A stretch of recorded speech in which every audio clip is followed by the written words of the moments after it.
అందరికీ నమస్తే. బండి సంజయ్ కేంద్ర మంత్రివర్గం నుంచి తప్పిస్తారా, రాజీనామా చేయిస్తారా, ఏం జరగబోతుంది ఢిల్లీలో అనేది చాలా ఇంపార్టెంట్ క్రూషియల్ టైం వచ్చింది. ఈరోజు చాలా కీలకమైన సమావేశం ఉంది, ఒక క్యాబినెట్ సమావేశం ఉంది. ఆ క్యాబినెట్ సమావేశం ఈయన తీసేయాలన్నా ఉంచాలని కాదు, కానీ ఈ క్యాబినెట్ సమావేశం ఆల్రెడీ ఢిల్లీ పోయిండు, బండి సంజయ్ కూడా ఢిల్లీ పోయిండు. ఆ సమావేశం జరగబోతుంది నెక్స్ట్ 10వ తేదీ, నెక్స్ట్ మంత్ 10వ తేదీకి 2 సంవత్సరాలు అవుతుంది గవర్నమెంట్ వచ్చి, మోడీ గవర్నమెంట్ మళ్ళీ మూడోసారి వచ్చి క్యాబినెట్ మొత్తం రిషఫిల్ చేయబోతున్నారు. అంటే మార్పులు చేర్పులు చాలా ఉండబోతున్నాయి. ఇదంతా జరిగే ముందు జరిగిన ప్రక్రియ అంటే బండి సంజయ్ నిన్న బీజేపీ ఆఫీస్కి రావడము, రామచంద్రరావు ఢిల్లీకి పోవడము, ఉటావుటిన ఆడ అమిత్ షాని కలవడం, ఇటువంటి చాలా జరిగినాయి. కొన్ని ఇన్సిడెంట్స్ జరిగినాయి. అసలు బీజేపీ ఈ ఇష్యూని ఎట్లా చూస్తుంది అనేది మనకు ఇన్సిడెంట్స్ని చూస్తే అర్థమవుతుంది. అవన్నీ ఆ డాట్స్ మొత్తం కలిపితే బండి సంజయ్ పదవి ఒక డోలాయమానంలో అయితే ఉంది. అది పక్క కొనసాగిస్తారని చెప్పడానికైతే అవకాశం కనిపిస్తలేదు. తీసేస్తారా అంటే బీజేపీలో ఒక రకమైన స్ట్రక్చర్ ఉంటుంది. నేను మీకు అవన్నీ చెప్తా ఎట్లా ఉంటుంది అనేది. ముందు సబ్స్క్రైబ్ చేయండి, షేర్ కూడా చేయండి. నిన్న బండి సంజయ్ గారు బీజేపీ ఆఫీస్కి వచ్చారు. అసలు ఎందుకు వచ్చిండు అనేది ఎవరు తెలియదు. ఎందుకు వచ్చిండు, ఏం అవసరం ఉంది, అక్కడ మీటింగ్ ఉందా? ఎందుకంటే రామచంద్రరావు గారు ఢిల్లీలో ఉన్నారు. రామచంద్రరావు గారు ఢిల్లీలో రిపోర్ట్ ఇచ్చిండు, ఇక్కడ ఏం జరిగింది ఏం కథ అనేది ఇచ్చిండు. ఇంతకన్నా ముందు చాలామంది రిపోర్ట్ ఇచ్చారు. కిషన్ రెడ్డి రిపోర్ట్ ఇచ్చిండు. కానీ వీళ్ళు ఎవరు ఎన్ని రిపోర్ట్లు ఇచ్చినా గవర్నర్ పంపించిన రిపోర్ట్ చాలా ఇంపార్టెంట్. గవర్నర్ ద్వారా వచ్చే రిపోర్ట్ను చాలా వాళ్ళు నమ్ముతారంట. అయితే గవర్నర్ వారానికి రిపోర్ట్ పంపిస్తారు ఇక్కడ నుంచి. కానీ ఏదైనా ఇంపార్టెంట్ ఇష్యూ ఉన్నప్పుడు ఢిల్లీ పోయి కేంద్ర హోంశాఖ మంత్రిని కలిసి, అమిత్ షాని కలిసి విషయం చెప్పేసి వస్తాడు. ఇంపార్టెంట్ ఉన్నప్పుడు పోయిండు. ఇష్యూ స్టార్ట్ అయిన తర్వాత ఐదో రోజు 6వ రోజు ఇన్సిడెంట్ జరిగిన తర్వాత, ఎఫ్ఐఆర్ అయిన తర్వాత ఢిల్లీ పోయిండు. ఢిల్లీ పోయి అమిత్ షాని కలిసిండు గవర్నర్. కలిసి ఆయన కూడా రిపోర్ట్ ఇచ్చిండు. అది చాలా కీలకమైన రిపోర్టు. తర్వాత ఇదంతా చాలా ఉన్నాయి. అయితే బండి సంజయ్ నిన్న ఆయన బలప్రదర్శనానికి కొంతమంది అంటున్నారు. వాళ్ళ బలప్రదర్శనకు వచ్చిండా బీజేపీ ఆఫీస్కు, లేకపోతే రామచంద్రరావు ఏమన్నారు, ఈ ఇష్యూకు పార్టీకి సంబంధం లేదు, బండి సంజయ్ చేయలేదు, బండి సంజయ్ కొడుకు చేసిండు ఇష్యూ, కాబట్టి మా పార్టీకి సంబంధం లేదన్నాడు. కానీ బండి సంజయ్ ఏం చేసిండు, బీజేపీ ఆఫీసులనే మీడియాతో మాట్లాడిండు ఈ ఇష్యూ మీద. దానికి అర్థమైంది, ఇప్పుడు రామచంద్రరావు గారు సమాధానం చెప్పాలి. ఏమవుతుందంటే పార్టీ ఏమో పార్టీ డ్యామేజ్ కాకూడదు, బండి సంజయ్ ఇట్లా డ్యామేజ్ అవుతాడు, మాకు సంబంధం లేదు అనే దానిలో బీజేపీ పార్టీ ఉంది. బండి సంజయ్ ఏంది, నేను ఒక్కరిని డ్యామేజ్ కావాలి, నాతో పాటు పార్టీ కూడా డ్యామేజ్ కావాలి అని బహుశా ఆయన పార్టీ ఆఫీస్కి పోయి ఆడనే మొత్తం మరక అంటించేసి వచ్చేసిండు. నిజానికి ఎవరు స్పందించారు, ఒక రామచంద్రరావు గారే స్పందించారు. ఆయన స్పందించనీకే కారణం కూడా ఉందట. నేను బీసీని కాబట్టి ఎవరు మాట్లాడతలేరని ఇక్కడ ఆర్ఎస్ఎస్ సంబంధించిన వాళ్ళు ఇక్కడ ఉంటారంట, ఇన్ఛార్జ్లు ఎవరు, వాళ్ళతోనే ఒత్తిడి పెట్టిస్తే రామచంద్రరావు ఆయనతో స్టేట్మెంట్ ఇవ్వక తప్పలేదు. ఎందుకంటే మిగతా వాళ్ళంతా కూడా ఎవరు స్పందించలేదు. దానికి కారణం ఏంటంటే దీనిలో మేము ఎందుకు ఏలుపెట్టాలి, దీనిలో ఏం మాట్లాడాలి, మాకెందుకు, ఇది మంచి ఇష్యూ కాదు కదా, మంచి ఇష్యూ. ఈ సమాజంలో ఎవరు దీన్ని సహించరు.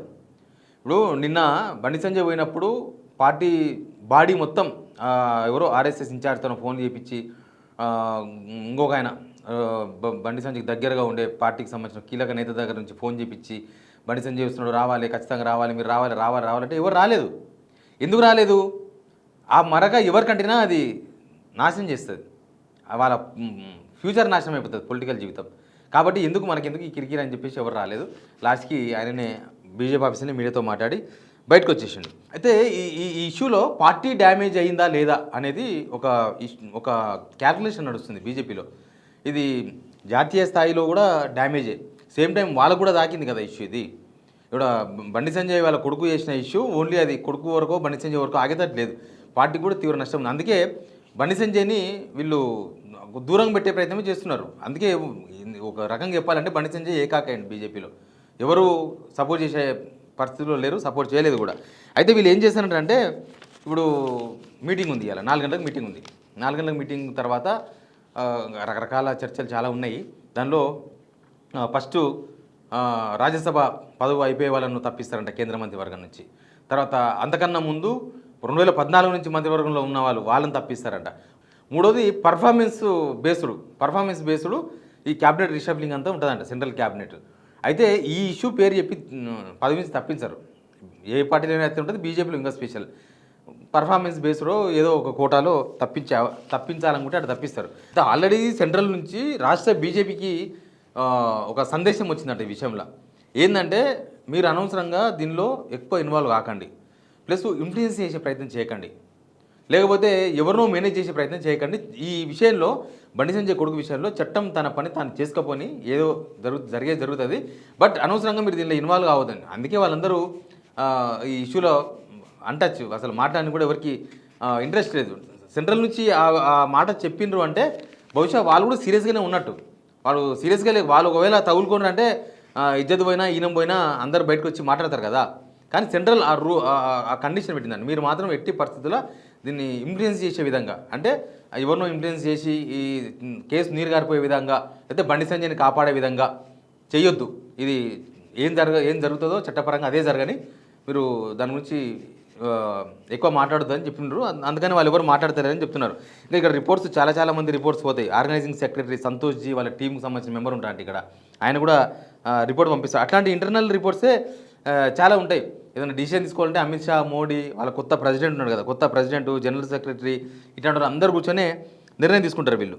బీజేపీలో ఉన్న సిస్టమ్ ఏంటంటే మనుషుల వల్ల, అంటే లీడర్లు ఇంపార్టెంట్ కాదు, పార్టీయే ఇంపార్టెంట్. పార్టీకి నష్టం వస్తే అవతలోళ్ళు ఎంత టొల్లైనా సరే వాళ్ళను కొంచెం పక్కన పడేయాలి. అంటే మిగతా పార్టీలోగా మొత్తం కనబడకుండా వేయరు. ఎన్నో పార్టీల లోపల పనిచేసుకునే అవకాశం ఇస్తారు, లోపల బయటికి కనబడదు అనమాట. స్క్రీన్ మీద కనబడకుండా, బయట ఎవరికి కనబడకుండా లోపల వాళ్ళ పని వాళ్ళు చేసుకుంటారు. కాకపోతే ఇది ఎంత నష్టం చేసింది, ఎంత నష్టం చేస్తుంది అనే దాని మీద అంచనా వేస్తున్నారు బీజేపీ.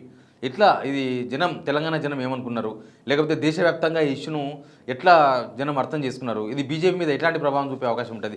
ఇవాళ నష్టం కనబడదు, కానీ ఇప్పుడు జనాల్లో ఉండే అభిప్రాయము తర్వాత పార్టీ మీద ఎలక్షన్స్ వచ్చినప్పుడు ఇట్లాంటి పీక్ టైంలో ఇవన్నీ చర్చకు వస్తాయి. ఇవన్నీ చర్చకు వచ్చినప్పుడు పార్టీ స్టాండ్ అయింది. ఒక మైనర్ బాలిక విషయంలో బీజేపీ ఏం చేసింది, సెంట్రల్ బీజేపీ కానీ స్టేట్ బీజేపీ కానీ ఏం చేయగలిగింది, ఏం చేసింది అనే విషయం మీద ఒక పెద్ద చర్చ జరుగుతుంది.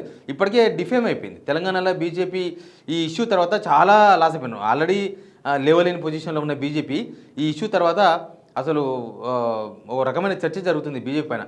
బీజేపీలో ఉన్న వాళ్ళే ఇప్పుడు బండి సంజయ్కి సపోర్ట్ చేయలేని పరిస్థితి ఉందంటే అర్థం చేసుకోవాలి. బీజేపీ సింపథైజర్సే ఈ ఇష్యూలో బండి సంజయ్ కొడుకు చేసిన ఇష్యూను ఎవరు సమర్థించే పరిస్థితిలో లేరు. సేమ్ టైం బండి సంజయ్ దాచిపెట్టడం కూడా ఎవరికి నచ్చలే.